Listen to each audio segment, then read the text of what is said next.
Here's how to send an email in Gmail on Android. So in order to do that, you need to go ahead and launch your Gmail application on your mobile device first.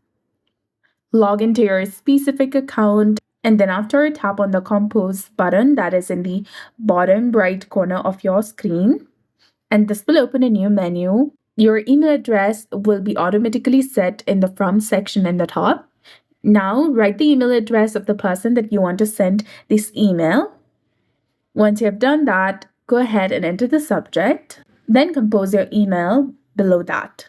And once you've written the email or the message that you want to send, go ahead and tap on this send button in the top right corner of your screen, and you'll be done. Now, if you want to view the send email, tap on the three lines in the top left corner of your screen, then go to the section of sent that is between important and scheduled. And here you'll get all the emails that you've sent. Go ahead and tap on the resend email and you'll be able to view it. So that's it. I hope you found this video helpful. If you did, please like, share, and subscribe. Thanks for watching. We'll see you again in the next one.